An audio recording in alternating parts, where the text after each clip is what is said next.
Telling scary stories has been a concept since forever.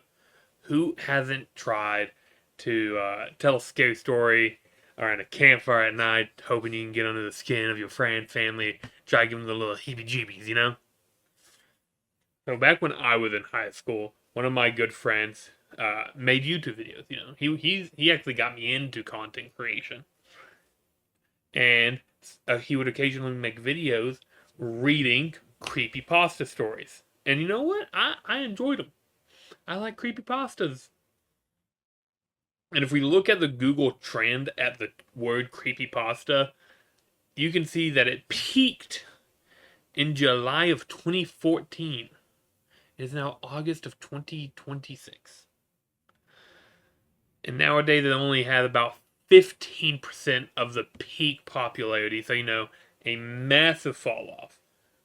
On the Creepypasta website, there's still people writing though. So, you know, good on them. I thought it was a dead form of media. So the term creepypasta comes from combining the word creepy and copypasta. And if you compute the word copypasta, it's an older internet slang word describing a block of text you would copy and paste over different forums, chat room, text messages, and God, I feel old right now.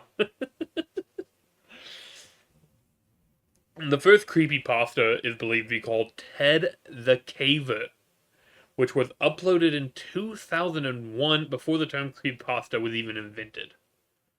Ted the Caver takes place in, you guessed it, a cave, where Ted and his friends are cave diving, supernatural things happen to them, and it ends on a cliffhanger where you are left to assume that Ted the cave diver died.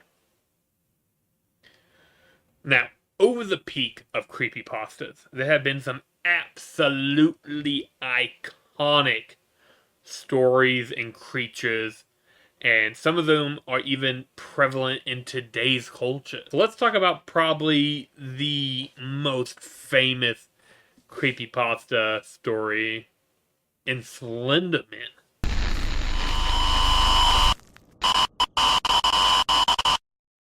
Slenderman was created back in June of 2009. Eric Knudsen, I butchered that, I know, I apologize.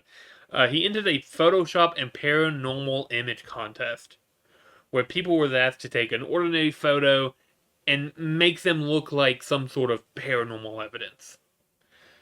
And he did that by adding Slenderman to some photos with some text captions. Slenderman then blew up in popularity, and 3 short years later, we got the very popular at the time game, Slender the 8 Pages. I personally played it. It scared the heck out of me, and all my friends played it, you know.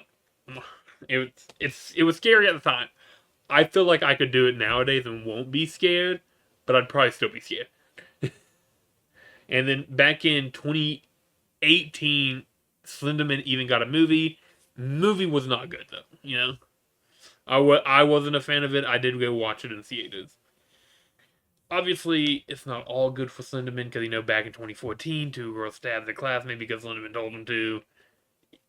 Yeah. Let's move on. In 2008, a video was posted on YouTube and the website Newgrounds, which I don't even know if that's still a thing anymore, by Cesar, featuring the creation of another popular creepypasta in, you know what? Here's 4 options, you pick it. Oh, wait.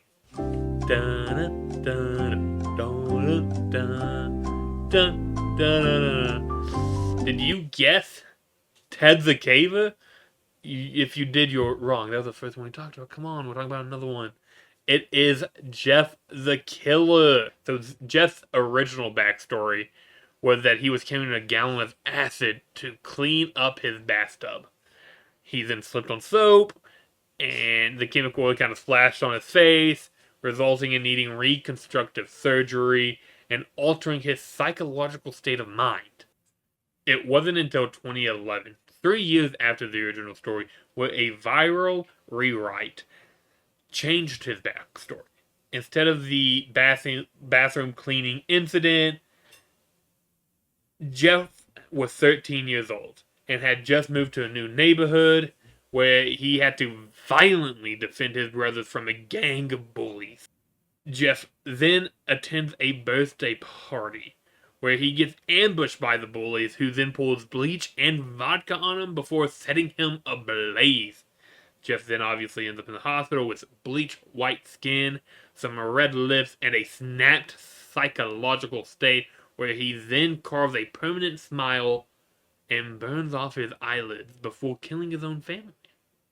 That was another very popular one. I heard of that when I was in high school. God, I'm old. So the last one I'll talk about is the Russian sleep experiment.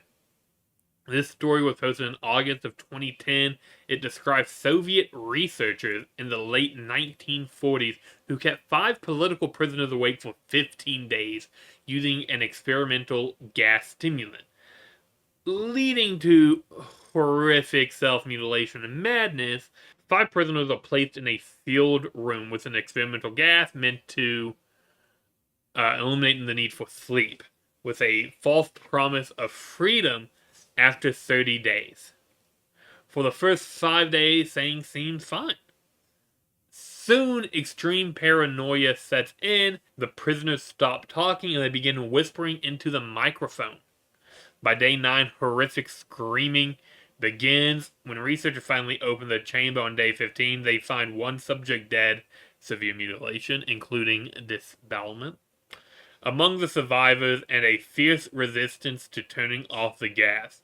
The final surviving subject explains that the monsters are not a creation of the gas, rather the repressed madness of a human mind kept at bay by sleep.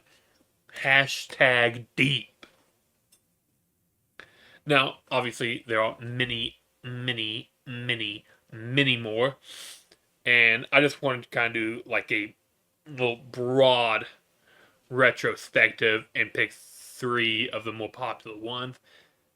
And I'll probably end up doing another video like this because I gotta make 2 weeks worth of content when I go on vacation. So, and why not do one based off video games and lost media?